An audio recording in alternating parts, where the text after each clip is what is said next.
Barchangizga assalomu alaykum. Siz YouTube olamida Doktor M kanalini tomosha qilmoqdasiz. Sizlar bilan sizlarning shifokorlar Muhammad. Qani, ro'za Ramazonlar tutyapsizlarmi qiynalmay? Prezidentimiz farmoniga ko'ra ro'za Ramazon oylari juda chiroyli va sifatli o'tyapti. Xo'p, bugun ajoyib savolni razbiratsiya qilamiz, ya'ni sizlar bilan ushbu masalada gaplashamiz. Buni menimcha yoshroq ukamiz yozibdi. Chunki yosh katta odam bunaqa narsani yozmaydi, sababi yosh kattalar buni biladi. Xo'p, hurmatli doktor, savolimga javob bersangiz, iloji bo'lsa video qilib, ayollar ham masturbatsiya qiladimi? Biz 5ga 1 qilgandek. Va ayollar porno kino ko'radimi degan savol. Ajoyib, hozirda juda bir aktual bo'lgan savolni beribdi. Men bu savolga qo'ldan kelgancha javob berib o'taman. Ayollar o'zini o'zi qoniqtiradimi degan savolga aksariyat ayollar o'zini o'zi 80% desak ham bo'laveradi. Haqiqatan o'zini o'zi qoniqtiradi, ya'ni masturbatsiya qiladi. Bu o'zini ko'kragini o'ynashi mumkin, klitorini o'ynashi mumkin yoki tanasi bo'ylab suv, har xil kremlar, maskalar, yog'lardan foydalanishi mumkin. Bu endi har kimning o'zining jinsiy fantaziyasiga bog'liq. Undan tashqari bu bizga tabiat tomonidan, ya'ni Alloh tomonidan berilgan jinsiy a'zolarni o'ynash oqibatida shunaqa kayf ushash. Ya'ni qachondan yoki qay holatda boshlanadi. Oldin oladigan bo'lsak, aksariyat qizlarimizda hayz ko'rgandan so'ng shunaqa birinchi hayzdan keyin shunaqa o'rtoq aytib beradi yoki bo'lmasa boshqa tanish yoki bo'lmasam o'zi kitoblardan o'qib bilib o'zini o'zi qoniqtirishni boshlaydi. Bunda u o'zini o'zi chekaroqda yoki bir xonada yoki dushda ushbu ishlarni qiladi. Hozirgi 21-asrga kelib, telefonlar asri, bunda любой narsani poiskovikka ursangiz, ya'ni Google'dan, Yandex'dan, YouTube'dan poiskovikka ursangiz sizga yetarlicha ma'lumot kelib chiqadi. Va shuni o'qish oqibatida hozirda ayollarda onanizm, ya'ni masturbatsiyaga moyillik oshib bormoqda. Bundan tashqari juda ko'p ayollarimiz yaxshi biladi, hayz vaqtida qilingan onanizm, ya'ni masturbatsiya hayzning yengil o'tishiga sabab bo'ladi. Sababi birinchi organizm напряжение qilib turib, ya'ni qattiq bo'lib, keyin ayol kishi bo'shangandan keyin pastki chanoq qon aylanishi yaxshi bo'ladi va matkadan ajralayotgan qon osonroq va og'riqsiz ajraydi. Endi yana onanizmning turlari bormi desangiz bo'lishi mumkin. Endi onanizmning turlari ko'p. Onanizmga ko'proq nima sabab bo'lishi mumkin? Ko'proq yolg'iz ayollar o'zlarini tushkun kayfiyatini yozmoqchi bo'ladi yoki uyqusini yaxshilamoqchi bo'ladi. Chunki organizm bir напряжение qilib bo'shangandan keyin unga qo'shimcha uyqu ham bo'lishi mumkin. Undan tashqari ba'zi bir ayollarimiz onanizm, ya'ni masturbatsiyani har xil vositalarda qiladi. Asbobga o'xshaydigan vositalarda yoki maxsus hozir o'yinchoqlarda. Maxsus o'yinchoqlarda ham olish juda oson. Internet tarmog'i orqali zakaz qilsangiz eshigingiz tagigacha olib kelishib beradi. Bundan tashqari 40 yoshdan oshgan ayollar klimaksda qizish va shu kabi holatlarda oldini olish uchun ham masturbatsiyadan foydalaniladi. Endi men aytib o'tadigan joyi bor meditsina tarafdan. Ushbu ishlatayotgan priborlarda, ya'ni asbob uskunalar yoki olatga o'xshaydigan narsani albatta gigiyenik holati toza bo'lishi kerak. Ya'ni yuvilgan, tozalangan boshqa. Undan tashqari va qin atroflari gigiyenik toza bo'lishi kerak. Har xil keres tuklarda olib tashlash kerak va hokazolar. Nima uchun men buni aytyapman? Sababi ishlatayotgan jihozinglar endi bu o'sha seks igrushkami yoki boshqa narsami yoki xuddi shunaqa narsami? Albatta gigiyenalik toza bo'lmasa, bunda zamburug' yoki bakteriologik vaginoz kelib chiqishi mumkin. Onanizmda asosiy holati ayol kishi bo'shangandan keyin qonda oksitotsin, endorfin, dopamin, serotonin oshadi va ayollar hayotga bo'lgan muhabbati yana ham oshadi. Ayol kishi yosharadi, hayz ko'rishi, gormonlarning funksiyasi yaxshilanadi. Undan tashqari uxlab turgandan keyin o'zini holati yaxshilanadi. O'rislarda yaxshi gap bor. Endi qo'pol qilib aytaman, uzr. Женщина без секса, женщина стерва deydi. Ya'ni jinsiy hayotsiz yashamagan ayol yomon ayol bo'lishni boshlaydi. Asabiy bo'ladi, ruhiy bo'ladi, tez kasal bo'ladi, vahima kasalligiga uchrashi mumkin va hokazolar. Undan tashqari gormonlar shalit qilishning oqibatida semirib ketadi. Va undan ham yaxshisi, ayol kishi ushbu masturbatsiya qilgandan keyin prolaktin normaga keladi. Prolaktin ayollik gormonining eng asosiy turlaridan bittasi hisoblanadi. Men hamma videolarimda aytaman, yomon gormon yo'q, yaxshi gormon ham yo'q. Hamma gormonning ish faoliyati bir-biriga chambarchas bog'liq. Shuning uchun bu masturbatsiya qiladigan insonlarni ham to'g'ri tushunish kerak. Endi yana qanaqa ayollar masturbatsiya qiladi degan savolga eri yo'q ayollar deb aytdik, bo'ydaq qizlar deb aytdik. Bundan tashqari eridan yaxshi qoniqmaydigan ayollar aytdik va bizda eri vaqtviy metod bilan ishlaydigan ayollar eri kelguncha o'ziga qarash va o'zini yaxshi olib yurish maqsadida ham qiladi bu narsani. Endi biz erkaklar masturbatsiya 5ga 1 yoki shu narsalar haqida o'zimiz baralla gapira olmaymiz. Misol uchun do'stimiz bilan yoki biror birodarimiz bilan bu mavzularda shaharlarda obsujdat qilib, YouTube'ga kirib, poyist qilib, keng ma'noda masturbatsiya haqida videolar ko'rishimiz mumkin. Lekin bizni ayollarda sharm va hayo kuchlik va bu haqida gapiravermaydi. Yevropa ayollari, Rossiya ayollari yoki shu kabi boshqa davlatlardagi ayollar albatta bu haqida fikr almashishlardilar, maxsus o'yinchoqlar olishadi, o'zini o'zi jinsiy faoliyatini yoki jinsiy hayotini qondirmoqchi bo'lsa. Undan tashqari, boyaga aytganimdek, hayzdan keyingi hayz vaqtida qilinadigan masturbatsiyalarda bular ko'proq foydalanadi. Sababi yana qaytaraman, hayz vaqtida qilingan masturbatsiya hayzning og'riqsiz kechishiga sabab bo'ladi. Bu haqida Yevropa ayollari har xil internet tarmog'ida yoki har xil forumlardan o'qib, o'rganib, shunga qarab ish tutishadi. Undan tashqari, bizning O'rta Osiyomizga telefon apparatlari juda tez kirib keldi va rivojlanish juda tez bo'lmoqda. Shuni hisobiga hozirgi yoshlarning masturbatsiyaga mukkasidan ketishi bu pornografik kinolar va seks kinolar sabab bo'lmoqda. Sababi inson seks kino ko'rgan yoki pornografik kino yoki bo'lmasam ayol kishining masturbatsiya qilib skvirt suv, ya'ni o'sha bo'shanadigan, chachiraydigan suvlarini ko'rgandan keyin u narsani bizning yoshlarimiz juda ko'pchilik afsuski o'zida sinab ko'rmoqda. Bu skvirtga yetib borish juda qiyin, siraz aytaman. Asosiy bo'ladigan narsa shu 5-10 sekundlik rohat bo'ladi, qizish bo'ladi.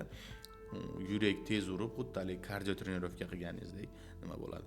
Masturbatsiyaning foydali taraflari: gormonlar almashinuvi yaxshilanadi, hayz og'riqsiz bo'ladi, insonga o'ziga nisbatan, hayotiga nisbatan mehr muhabbat paydo bo'ladi, jinsiy hayotga xohish bo'ladi va ayol kishi tez qarishidan saqlanadi.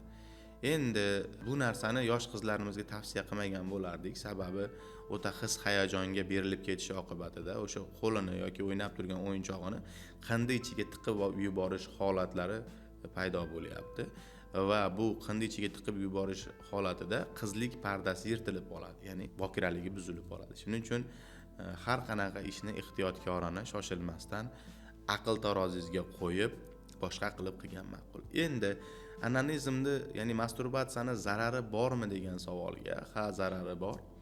Birinchi o'rinda bunga juda ko'p qilish oqibatida, ya'ni masturbatsiya qilish oqibatida bunga ko'nikish hosil bo'ladi. Ya'ni haligi sigaretkashlar sigaret chekmasa, noskashlar nos chekmasa, aroq ichadiganlar aroq ichmasa yoki shu kabi holatlar bo'lmasa, xumor qiladi yoki refleks qo'ziydi. Xuddi shunaqa masturbatsiya ham o'ziga o'rgatib qo'yishi mumkin va keyinchalik erkak bilan qo'shilishda muammolari bo'lishi mumkin. Undan ham nimasi, boyaga aytganimdek, qizlar o'zini bokiraligini buzib qo'yishi yoki bo'lmasam ko'cha-ko'yda, ishda, yumushda va qo'qqisdan biror sabab bo'lib vazbujdatsiya bo'lganingizda yoki bo'lmasam favqulodda holat bo'lib qolib vazbujdat bo'lib, ya'ni hirsiz qattiq uyg'onish oqibatida o'zingizni qo'yariga joy topa olmay qolishingiz, ya'ni shu masturbatsiya qilmasdan vazdержаться qilib, boshqa qilib, endi organizmda hirs uyg'ongandan keyin hirsni qondirish kerak. Kitobda shunaqa, qoidada shunaqa, bizda shunaqa deb bilamiz. Shuning uchun обязательно iloji boricha masturbatsiyaga boylanmaslikka harakat qilinglar. Chunki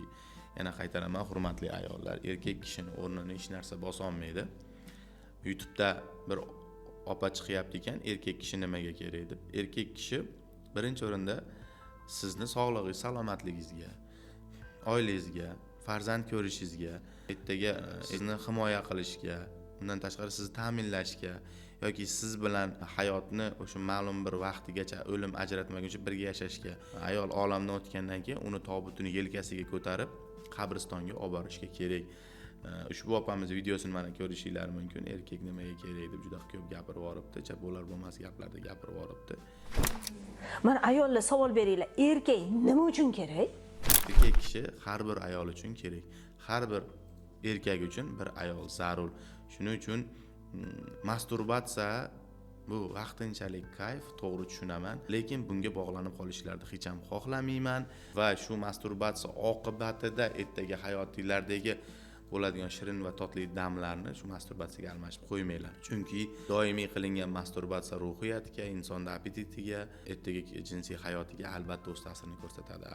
Haftada 1-2 marta qilinadigan masturbatsiya bu sog'liq uchun hisoblanadi. Ya'ni o'sha inson o'zini organizmini boyaga aytganimizdek oksitotsin, endorfin, dopamin, serotonin va prolaktin va shu kabi gormonlarning faoliyatini yaxshilash, uni qonda ko'payishiga sabab bo'lishi uchun ishlatilsa maqsadga muvofiq bo'ladi. Davom etamiz. Yolg'iz ayollarga masturbatsiyaning foydali taraflari bu boyaga aytganimizdek kliniksdan eson-omon chiqib olish, kliniks davridagi har xil bezovtaliklar, asabiylik yoki bo'lmasam qizish yoki shu kabi holatlarda bo'lmasligi, undan tashqari tez qarimaslik, undan tashqari yolg'iz ayollarda sistitga sabab bo'lib qolishdan saqlashi mumkin. Ya'ni doimiy haftada 2-3 marta qilingan masturbatsiya, buni ginekolog yaxshi biladi.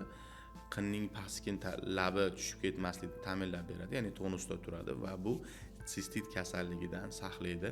Lekin bu sistit kasalligiga davo emas.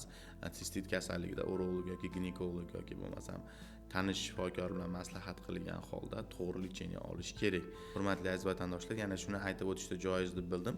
Porno, kino ko'rib masturbatsiya qiladigan ayollarga maslahatim, birinchi o'rinda porno ruhiyatingizga ta'sir qilishi mumkin va keyinchalik hayotingizda polovoy partnyor paydo bo'lsa, ya'ni siz bilan jinsiy aloqa qiladigan inson paydo bo'lsa, shu inson bilan jinsiy aloqa qila olmay qolishingiz mumkin. Chunki siz ko'rgan kinolarda albatta bo'rtirib, uni montajini zo'r qilib, ekranga podachasini svetli yoki shu kabi bir effektlarda qo'shilgan holatda beradi. Va shuni yoddan chiqarmanglarki, porno kinolar inson organizmiga ko'proq zarar, ya'ni ruhiyatingizga ta'sir qiladi. Undan tashqari porno kinolarda ko'rilgan holatlar bu professional prostitutkalar, ya'ni fohishalar tushishi mumkin kinoga va ularning tajribasi sizning tajribangizdan yuqori bo'ladi, chunki ular shu yo'l bilan pul topadi va ular qilaman degan ishni qilaman deb o'zingizlarga zarar yetkazib qo'ymanglar. Misol uchun ular har xil kattaroq narsadan foydalanishi mumkin yoki o'zlarini jicha boshqacha tutishi mumkin. Xuddi shunaqa holatlar sizga kerak emas va bu narsalarda siz ongingizga singdirmang. Masturbatsiyani sekin, spakoyna, hech kim yo'q, uyingizda yoki dushda boyaga aytganimdek qiladiganlar menimcha maqsadga muvofiq bo'ladi deb o'ylayman. Sababi, oddiy misol porno kinolarda spesifik ko'proq qo'shilishini hisobiga o'sha yerdagi ayollar более seksualniy, более привлекательный hisoblanadi va sizga o'zingizga shunaqa ko'rinadi. O'zingizda xuddi shunaqa narsalarni ko'rmaganingiz uchun o'zingizdagi samootsyenka tushib ketishi mumkin. Shuning uchun porno kinolar ko'rishni ayollarga ham, erkaklarga ham tavsiya qilaman. Erkaklarga sababi ushbu kinodagi insonlarning jinsiy holatlari katta bo'ladi, ular nakachinniy bo'ladi, ular har xil preparatlardan foydalanib jinsiy aloqa qiladi. Ularni ko'rib siz ularni o'zingizga taqqoslatish oqibatida o'zingizga qo'yiladigan baho pasayib ketishi mumkin. Har qanaqa holatda me'yorni biling eng avvalo. Ikkinchisi, o'zingizni ehtiyot qiling. Uchinchisi, doimiy shifokor bilan maslahat qiling. Bugungi gapirilgan videomiz bu darslik video deb qabul qilasizlar. Lekin masturbatsiyadan albatta ehtiyot bo'lib yashaysizlar degan umiddaman. Sizlar bilan sizlarning shifokorlar Muhammad bo'ldi. Yana YouTube olamlarida ko'rishguncha xayr, sog' va salomat bo'ling. Kommentariyada behijolat yozishingiz mumkin. Agar shu masturbatsiyadan chiqmoqchi bo'lgan ayollarga psixologik yoki bo'lmasam qanaqadir konsultativ yordam kerak bo'lsa, onlayn marhamat Telegram raqamlarimiz, Telegram kanalimiz va Instagramimiz doimiy yo'q. Kommentariyada yozsangiz inshaalloh siz bilan xufiyona gaplashib, sizga qo'ldan kelgancha yordam beramiz. Yana sizlar bilan shifokorlar Muhammad